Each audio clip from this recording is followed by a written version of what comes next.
Hello again everybody, and today we are going to make an easy peasy loaf of bread. Yum yum. Now you just need these ingredients. So you need 360 millilitres of tepid water in a jug, you need 230 millilitres of olive oil, you need 500 grams of all-purpose flour or bread flour, doesn't matter, 10 grams of fast action yeast, 10 grams of salt, whichever salt's fine, I've got Himalayan pink salt, and 25 grams of caster sugar or berry sugar if you're in Canada. Now, first things first, get yourself a stainless steel bowl, or any kind of mixing bowl's fine, but these are the best. Pop yourself in, the scales are underneath this bowl by the way, you can't see them, 500 grams of flour and make 2 little wells either side with a little wall in the middle. Now, the idea of this is you want to keep the salt, which I'm putting in here, away from the yeast and the sugar away from the yeast. They don't want to be friends yet. You need to introduce them at the right time, otherwise if you introduce them too early, science happens. You don't want science to happen just yet. Keep the science to when the science needs to happen. So the yeast goes in the other side there. Now, make another little well in the middle. Pour in your oil. Now leave a tiny bit of oil in the bottom of your jug. Don't wash out your jug yet, and pour in 260 mils of your water. Now what you're going to do here is just get it together, and the idea of this part is you want to get rid of any kind of clumps of yeast or salt or sugar, and make sure it's all sort of one cohesive dough. Cohesive, that's a good word, isn't it? Make sure that there's no sort of clumps of anything. Then pour in the rest of the water, but not all of it.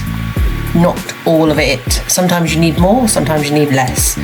It just depends on the day, if I'm honest with you. It depends on the weather, it depends on all sorts of stuff apparently.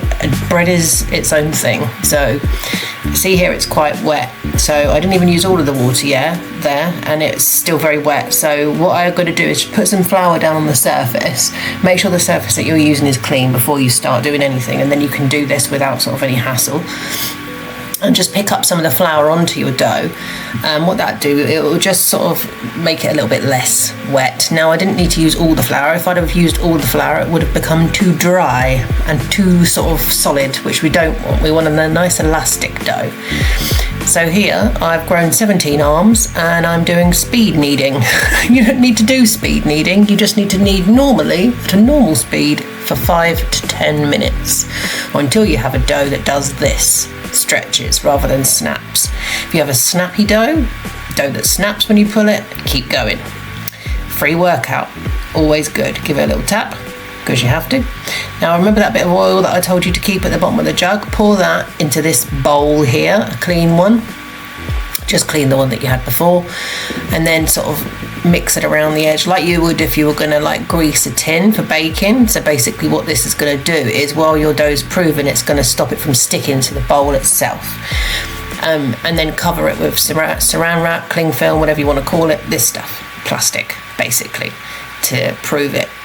So now you've got that covered. What you want to do is put that to one side until it doubles. Be about an hour and a half, depends how hot it is in your house or how cold it is in your house.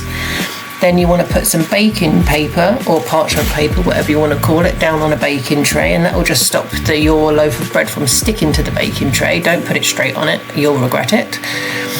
When this falls out, what you want to do here is just shape it into whatever shape you want. You can make it elephant shape, you can make it flower shape, you can plait it, you can do whatever you want to it. But this is when you do your shape. I've just done a lovely little baguette. And then just don't play with it too much basically. Knock some of the air out, but don't go nuts. Then you want to cover it lightly with something. So I've just used the cling film off of the bowl. Then, after 20 minutes of it sitting there, I should have told you actually, you need to preheat the oven. So you want it hot. You want it over 200 degrees Celsius, or I did it 405 Fahrenheit here. So you leave it in the oven for about 25 minutes, or until it looks like this and sounds hollow if you tap the top of your nail. Be careful because it's very, very hot, obviously. And basically then what you want to do is cut it up and eat it. Put it in your face, put it in someone else's face who you love. Good times. There's your bread. Thanks very much for watching everybody, and I hope you have fun making it. If you have any questions, leave me a comment and have fun.